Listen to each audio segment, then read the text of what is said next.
ঘরের চাল আঁকানোর জন্য প্রথমে ত্রিভুজের মতো দুইটা দাগ টেনে দিব উপর থেকে নিচে, পাশে আরও একটি দাগ একই মাপে। এরপর ঘরের চালা চওড়া যতটুকু নিব দাগটাকে মিলিয়ে দিব। ঠিক এই জায়গা থেকে আমরা 1.5 সেন্টিমিটার এবং 2 সেন্টিমিটার ঘরের লম্বা দিব। এরপর আমরা এখানে আরও একটি চালা আঁকাবো, যার জন্য অনেকটা বাঁকা করে দুইটা দাগ একই মাপে দিলাম। দাগটাকে মিলিয়ে দিবেন। এরপর আমাদের খুঁটির অংশ হবে, চিকন চিকন করে দুইটা দাগ দিলাম। এরপর আমাদের ঘরের অংশ হবে 1 সেন্টিমিটার লম্বা দিয়ে দাগটাকে আমরা একটা ঘরের লাইনের অংশের সাথে মিলিয়ে দিব। আরও একটি দাগ মিলিয়ে দিব। এরপর আমাদের ঘরের উঠানের সামনের অংশ হবে, এই জন্য দাগটাকে আমরা খুঁটি থেকে একটু বেশি করে দাগটা দিব। দাগটাকে মিলিয়ে দিবেন।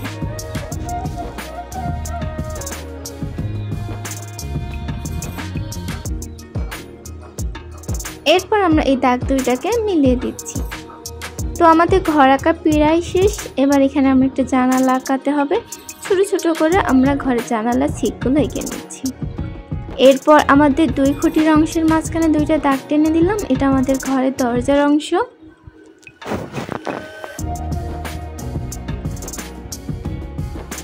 এরপর ঘরের ঠিক পাশ দিয়ে আমরা একটি খেজুর গাছ আঁকাবো। এজন্য আমরা দাগটাকে নিচ থেকে উপরের দিকে টেনে দিলাম। এরপর অপর দাগ উপর থেকে নিচ পর্যন্ত টেনে দিলাম। এরপর নিচে ঝোপ আঁকাই দিলাম। এরপর ছোট ছোট করে চিকন চিকন করে দাগ টেনে দিব। এবং আমাদের খেজুর গাছের পাতা আঁকানোর জন্য দেখুন পরপর একটা একটা করে আমরা বৃত্তাকারে দাগ টেনে দিচ্ছি। এরপর ছোট ছোট করে আমরা গাছের পাতাগুলো এঁকে নিচ্ছি। কীভাবে আঁকছি দেখুন, ছোট ছোট ঢের মতো করে দিয়ে চিকন চিকন করে খুব সহজেই এইভাবে আপনারা এঁকে নিতে পারবেন। এর পাশে ঠিক আমরা একটি খড়ের স্তূপ আঁকাবো এবং খড়ের স্তূপের পেছনে ঝোপ হবে। ঘর এক সাইডেও ঝোপ হবে। ছোট ছোট ঢের মতো করে আমরা ঝোপ এঁকে নিলাম। অপর পাশে ত্রিভুজের মতো দুইটা আবারও দাগ দিলাম। একটা দাগ একটু লম্বা দিলাম।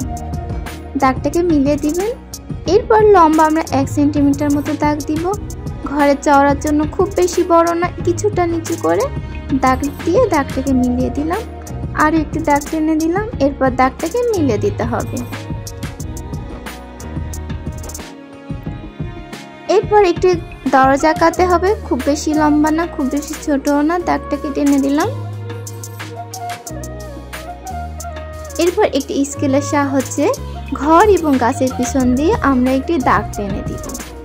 মাঝে একটু ফাঁকা রাখবো, এখানে আমাদের ছোপের অংশ হবে। এরপর আমরা এখানে পথ এঁকে নিচ্ছি, আঁকা বাঁকা পথ, একটা ঘরের অংশ থেকে আরেকটা ঘরের অংশে, এবং মাঝের দিকে ঝোপ এঁকে নিচ্ছি।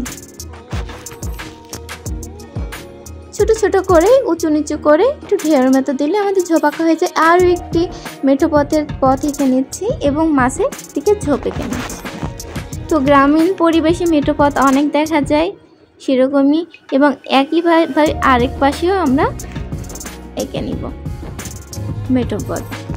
এরপর ঘরের ঠিক পিছন দিয়ে বাঁকা বাঁকা করে কয়েকটা দাগ টেনে দিব। দিয়ে আমাদের কলা গাছ হবে। কলা গাছের পাতা আঁকানো খুবই সহজ। দেখুন কিভাবে আঁকাচ্ছি।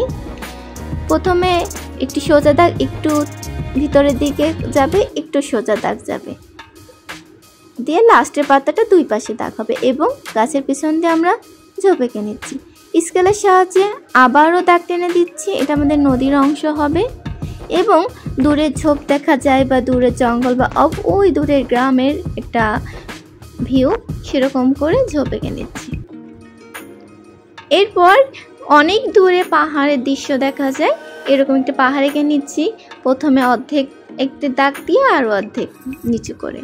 এরপর আমরা গাছের ডাল এঁকে নিব। দূরের থেকে দেখা যায় এরকম একটি গাছের ডাল।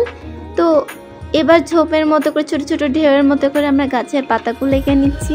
আসলে ডাল আঁকানো খুবই সোজা, দাগ দিয়ে 2টা দাগ অনেকটা ভিড়ের মতো করে উঁচু করে দিতে হবে শুধু। একইভাবে অপর পাশে আমরা ডাল এঁকে নিচ্ছি। চিকন লম্বা করে দাগ দিয়ে এর উপরে ঝোপের মতো করে এঁকে দিচ্ছি পাতাগুলো। এই পাশে আরও একটি ডাল এঁকে নিচ্ছি ওর সাথে, এবং আমরা ঢেউয়ের মতো করে ছোট ছোট করে আমরা গাছের পাতাগুলো এঁকে দিতে হবে। আরও একটু ডাল এঁকে নিচ্ছি এবং ঝোপের মতো করে পাতা এঁকে দিচ্ছি। তো আমার ছবি আঁকা শেষ। এবার আমি পেন্সিল রঙের সাহায্যে মেঘ এঁকে দিচ্ছি। এখানে 3টা লেয়ারে হবে। এরপর অয়েল পেস্টেল আকাশি রংটা দিয়ে আমরা এখানে রং করে দিচ্ছি। খুব বেশি গাঢ় না, হালকা করে দিতে হবে। এরপর একটি টিস্যুর সাহায্যে আমরা এই রংটাকে মুছে দিচ্ছি।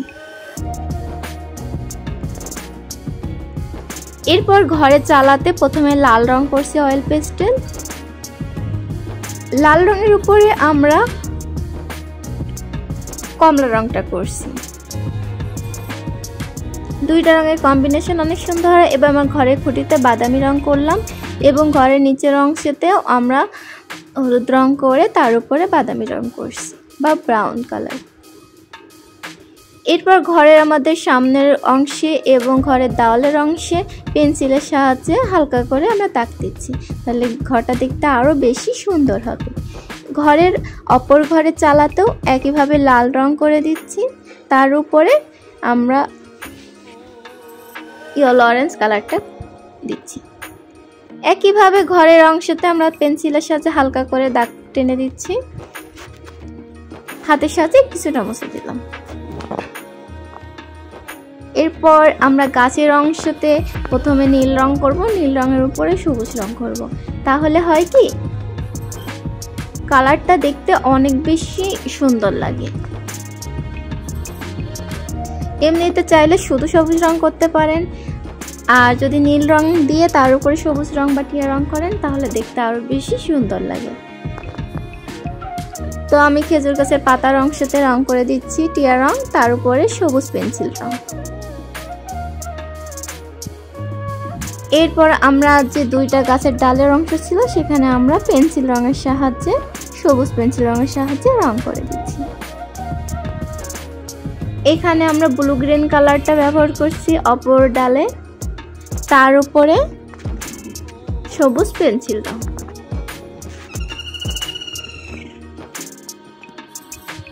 এরপর আমাদের গাছের ডালের অংশতে বাদামি রং করছি ব্রাউন কালার। এখানে ব্রাউন কালারের সাথে আমি পেন্সিল রেড কালারটা করছি লাল রং, দুইটা রঙের মিশ্রণে অনেক সুন্দর লাগে। এরপর আমাদের ঝোপের অংশতে টিয়া রং করছি বা স্কাই গ্রিন, ইয়েলো গ্রিন কালারটা। ঝোপের পুরো অংশটাতে আমাদের করা শেষ। এরপর এর উপরে দিকে হালকা করে আমরা হলুদ রং করে দিচ্ছি, তাহলে কিছুটা টিয়া হলুদ রঙের কম্বিনেশনে দেখতে অনেক সুন্দর লাগবে। এবং কলা গাছের অংশে শুধুমাত্র সবুজ রং করছি পেন্সিল রং। এখানে যে বিশাল স্তূপ ছিল এখানে আমরা ছোট ছোট করে দাগ টেনে দিয়ে তার উপরে আমরা ইয়েলো অরেঞ্জ কালারটা, তার উপরে আবার হলুদ রংটা দিয়ে এঁকে নিলাম। এরপর ঝোপের অংশতে পেন্সিল রঙের সাহায্যে সবুজ পুরো ঝোপটা রং করে দিতে হবে। তো আমার ছবি আঁকা কেমন হয়েছে অবশ্যই কমেন্টে জানাবেন, এবং আপনারা আজই আঁকাবেন। এবং আঁকানো খুবই সহজ, আপনারা একবার দেখলে আঁকাতে পারবেন। এবং আঁকা একটি শিল্প, আপনারা অবশ্যই সাথে থাকবেন, পাশে থাকবেন। আপনাদের একটি কমেন্ট, ভালোবাসা আমার জন্য অনুপ্রেরণা। এরপর আমি নদীর অংশে সবুজ রং নীল রং করে দিচ্ছি, অয়েল পেস্টেল নীল রং। এখানে আমি পেন্সিল রং ব্যবহার করেছি নীল। তো অয়েল পেস্টেল রঙের উপর পেন্সিল রং ব্যবহার করলে রংটা অনেক বেশি গাঢ় হয়, চাইলে এখানে আপনি টিস্যুর সাহায্যে মুছে দিতে পারেন। এবার আমাদের যে মাটির অংশ ছিল এখানে আমরা টিয়া রং করে দিচ্ছি, অয়েল পেস্টেল টিয়া রঙের উপরে সব টিয়া পেন্সিল রংটা রং করে দিচ্ছি। এখানে চাইলে এভাবে রাখতে পারেন বা টিস্যুর সাহায্যে মুছে দিতে পারেন। আমাদের পাহাড়ের অংশে আমরা লাল রং করে দিলাম অয়েল পেস্টেল, এর উপরে আবার কমলা রং পেন্সিল কমলা কালার দিচ্ছি। একইভাবে অপর পাহাড়ও আমরা একইভাবে এঁকে নিব।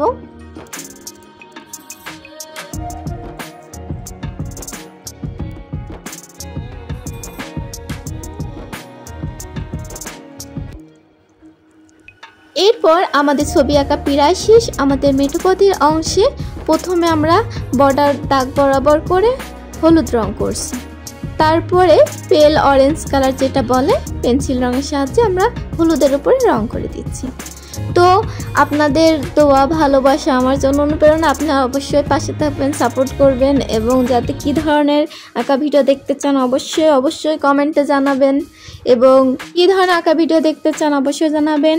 আজকের মতো আমি মাসুমা বিদায় নিচ্ছি, দেখা হবে সামনের কোনো ভিডিওতে। সবাইকে অসংখ্য ধন্যবাদ।